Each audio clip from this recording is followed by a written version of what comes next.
প্রিয় দর্শক, আপনাদেরকে ইউনিক কোচিং সেন্টারের পক্ষ থেকে আন্তরিক শুভেচ্ছা ও অভিনন্দন। আমি গোপাল সেন আজকে আপনাদেরকে দেখাবো এইচএসসি আইসিটি চ্যাপ্টার 3.2 ডিজিটাল ডিভাইসের লজিক্যাল ফাংশনের সরলীকরণ। তো আজকে আপনাদেরকে আইসিটি বুক বইয়ের 269 পৃষ্ঠার 20 নং সমস্যার সমাধানটি বুঝিয়ে দেব। তো চলেন বেশি কথা না বলে শুরু করা যায়। তো এখানে আমি 20 নং সমস্যাটি আগে লিখে রেখেছি। এখানে কী দেওয়া আছে? এখানে দেওয়া আছে x equals to a naught plus B naught bracket plus B plus C naught bracket whole naught. তো এটাকে আমরা সরলীকরণ করার জন্য প্রথমে অ্যাপ্লাই করব ডি মর্গানের সূত্র। ডি মর্গানের সূত্র অনুসারে আমরা কী জানি যে কোনো কিছু নটের ভিতরে যদি কোনো কিছু যোগ আকারে থাকে তাহলে সেটাকে আমরা গুণ আকারে প্রকাশ করতে পারি। যেহেতু এ প্লাস বি নটের ভিতরে আছে, যোগ আকারে আমরা এটাকে গুণ আকারে প্রকাশ করব, এ নট ইন্টু ভি নট। তাহলে এখানে এ প্লাস বি এইটুকু ধরবো আমরা, এইটুকুকে ধরবো বি। এই দুটো কী আকার আছে? এই হোল নটের ভিতরে দুইটা যোগ আকার আছে। যোগ আকারে থাকলে আমরা ওটাকে প্রকাশ করতে পারি গুণ আকারে, যোগ আকারে থাকলে গুণ আকারে প্রকাশ করতে পারি। তো আমরা সেটাই করব। তো এখানে এর উপর আগে থেকে একটা সিঙ্গেল নট ছিল, single naught plus A naught plus B এর সাথে আরেকটা নট ছিল, নট এই হোল নটের জন্য আরেকটা নট। যেহেতু এটা প্লাস ছিল, যোগ আকারে ছিল, ব্র্যাকেট দিয়ে দিলাম, ইন্টু এটাকে গুণ আকারে প্রকাশ করব। ইন্টু দিয়ে আমরা কী করবো, বি প্লাস সি নট, আর এর উপরে যেহেতু আগে থেকে একটা নট ছিল এই জন্য আরেকটা নট আমরা লিখে দিলাম। আচ্ছা, তো আমরা এখন সরলীকরণের দ্বৈত নীতি অনুসারে আমরা কী জানি? সরলীকরণের দ্বৈত নীতি অনুসারে আমরা জানি কোনো কিছুর উপরে ডাবল নট মানে কিছু না, দ্যাট মিনস এর উপরে ডাবল নট মানে শুধু এ।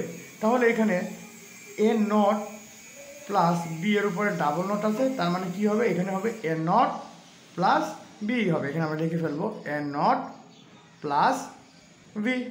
আচ্ছা, ব্র্যাকেটে রেখে দিলাম। আচ্ছা, এটাকে আবার সরলীকরণ করবো। এটাকে সরলীকরণ আমরা কি পাই? V naught.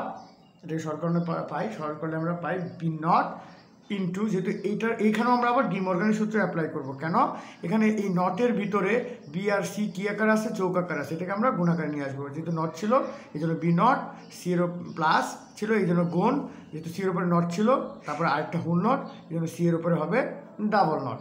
আচ্ছা, তো সি এর উপরে ডাবল নট, এটা এখন লিখে ফেলি যা আছে এ নট প্লাস বি, আচ্ছা, ইন্টু ভি নট ইন্টু, যেহেতু সি এর উপরে ডাবল নট ছিল, আমরা জানি কি দ্বৈত নীতি অনুসারে কোনো কিছুর উপরে ডাবল নট মানে কিছুই না, এর উপরে ডাবল নট মানে শুধু এ, দ্যাট মিনস সি এর উপরে ডাবল নট সমান কি লিখতে পারবো আমরা? শুধু সি। তাহলে এখানে লিখে দিলাম বি নট সি।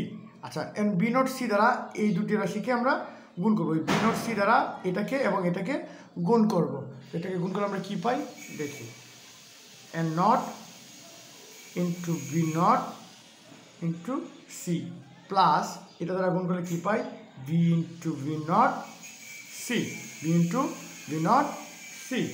আচ্ছা, B into V not C. এখন বুলিয়ান আলজেব্রার গুণের নিয়ম অনুসারে আমরা কী জানি? বুলিয়ান আলজেব্রার গুণের নিয়ম অনুসারে আমরা জানি যে এ ইন্টু এ নট সমান 0, এ ইন্টু এ নট সমান 0। আচ্ছা, তাহলে বি ইন্টু বি নট সমান কী হবে?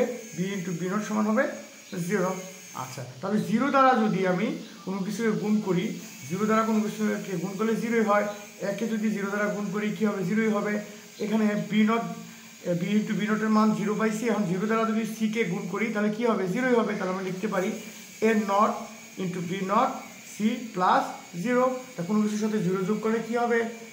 ওই সংখ্যাটাই থাকবে, A not into B not C. এটাই আমাদের নির্ণয় লজিক ফাংশনের সরলীকৃত মান। ধন্যবাদ সবাইকে। যদি আমার ভিডিওটি ভালো লেগে থাকে তাহলে প্লিজ লাইক, কমেন্ট এবং শেয়ার করুন আপনাদের বন্ধুদেরকে। ওকে, আল্লাহ হাফেজ।